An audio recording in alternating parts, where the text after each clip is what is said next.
नमस्कार, आदाब, सत श्री अकाल, वेलकम, सुस्वागतम। आप सभी लोगों का हार्दिक अभिनंदन है हमारे यूट्यूब चैनल पर।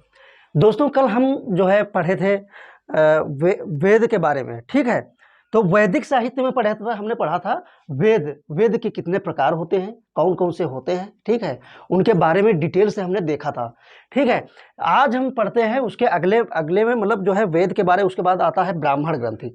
हम ब्राह्मण ग्रंथ के बारे में एक हमने टेबल बताया था, जैसे जो है आयतरेय है, कौशिकी है, तो ये कौन से, मतलब इनका क्या काम होता है ब्राह्मण ग्रंथि का, ठीक है।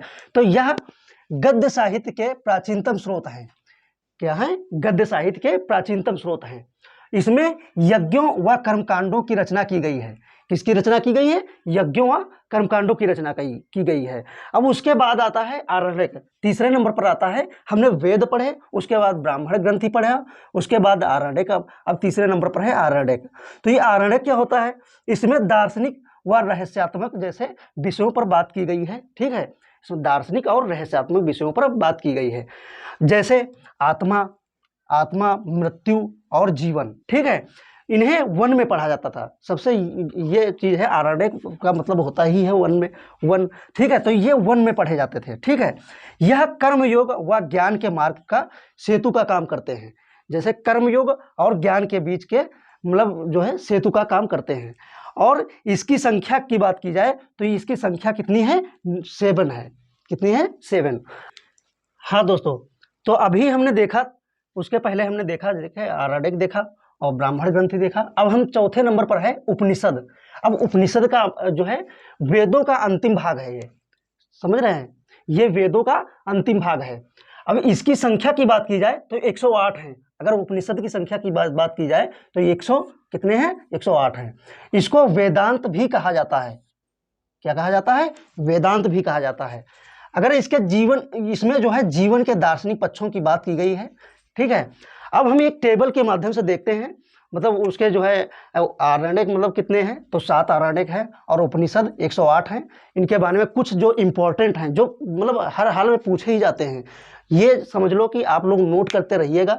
ये जो है पीसीएस लेवल का जो है मैटर आपको दिया जा रहा है, साथ साथ में नोट करवाया जा रहा है। अगर आप लोग नोट करते रहेंगे तो ज़्यादा याद हो जाएगा आपके पास। ये कंटेंट आपको मतलब रखा रहेगा तो ज़्यादा, जब चाहो तब पढ़ सकते हो। एग्जाम आए तुरंत जो है निकालिए और याद कर लिए, इस टाइप का जो है, तो आप लोग जरूर नोट करें। अब हम देखते हैं, देखो वेद है, आरण्यक है, आरण्यक हमने 7 बताया था, उपनिषद 108 है। अब ऋग्वेद, ऋग्वेद जो है इसके जो है आरण्यक जो है ऐतरेय है, कौशिकी है और जैमिनी। जैमिनी उसमें सामवेद में आता है। तो इसमें ऋग्वेद में सिर्फ ऐतरेय और कौशिकी। अगर उपनिषद की बात की जाए तो ये ऐतरेय और उपनिषद है, ठीक है। ऐतरेय उपनिषद है। और इसमें सामवेद में जो है देखते हैं तो सामवेद में जैमिनी है और छांदोग्य है। और उपनिषद की बात की जाए तो केन, छांदोग्य, और ये सबसे जो है प्राचीन देवकी पुत्र का उल्लेख इसमें किया गया है। किसका उल्लेख किया गया है? तो देवकी पुत्र का उल्लेख किया गया है। अब इसमें देखते हैं यजुर्वेद में। यजुर्वेद में जो है आरण्यक है, मैत्रायनी, तैतरीय और बृहद। देखो टोटल 7 हो गए इसमें जो है।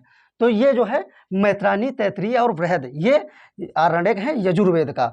और अगर उपनिषद की बात की जाए तो ये सबसे जो इम्पोर्टेंट है वो हमने लिखा है। वैसे तो 108 है, लेकिन 108 हमें नहीं पढ़ना है, जो इम्पोर्टेंट है हमने वही यहाँ पर लिखे हुए हैं, ठीक है। तो जो है सबसे पहले आता है बृहदारण्य। इसमें सबसे बड़ा जो है यज्ञवाल्क्य गार्गी संवाद है। ये क्वेश्चन हर हाल में मतलब ये पूछा जाता है। और साथ में ये जो है ये कंठोपनिषद पूछा जाता है। इसमें ये पूछा जाता है कि यम नचिकेता संवाद जो है ये किसी ना किसी जो है कॉम्पिटिटिव एग्जाम में जरूर आता है क्वेश्चन। तो ये जरूर आप लोग जो है नोट करते चलिए और साथ में स्क्रीनशॉट ले लीजिए इस जो है टेबल का। इस हिसाब से मतलब टेबल बनाया है कि आप लोग ये मतलब थोड़े छोटे से ही टेबल में आप आसानी से सारा कंटेंट आपको मिल जाए, ठीक है। तो इसमें देखते हैं कंठोपनिषद। तो इसमें यम नचिकेता संवाद है। किसका संवाद है? यम नचिकेता संवाद। अब हम देखते हैं अथर्ववेद में, ठीक है। तो अथर्ववेद में इसमें कोई आरण्यक नहीं है, ठीक है, इसमें कोई आरण्यक नहीं है।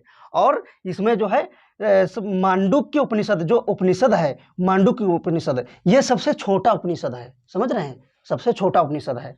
और दूसरा है मुंडको उपनिषद। देखो ये हर हाल में किसी कोई भी जो है एग्जाम में पूछा ही पूछा जाता है, बहुत इंपॉर्टेंट है, मोस्ट इंपॉर्टेंट इस पे लगा लीजिए, ठीक है। ये सत्यमेव जयते का उल्लेख इसमें इसी में किया गया है और ये पूछा ही पूछा जाता है, ठीक है। अब हम नोट में एक और बता रहे हैं, सर्वप्रथम आश्रम व्यवस्था की बात पूछी जाए, मतलब कि अगर एग्जाम में पूछा जाए और तो ये है जाबालोपनिषद, समझ रहे हैं। तो दोस्तों अभी हमने देखा जो है हमने जो है वेद पढ़े, उसके बाद ब्राह्मण ग्रंथ पढ़े, फिर आरण्यक पढ़े, ठीक है, और उपनिषद पढ़े। फिर हम देखते हैं इधर वैदिकोत्तर साहित्य। अब वैदिकोत्तर साहित्य में हम सबसे पहले पढ़ेंगे, मतलब वैदिकोत्तर साहित्य में वेदांग पढ़ेंगे। अब वेदांग को समझने हेतु काफी ये आवश्यक होते हैं, समझ रहे हैं, ये वेदों को समझने हेतु काफी आवश्यक होते हैं। अब जो है इनकी संख्या की बात की जाए तो ये छह हैं, इसकी संख्या कितनी है, 6 प्रकार की हैं। तो कौन कौन सी है, शिक्षा, ये उच्चारण के लिए काफी जो है महत्वपूर्ण है।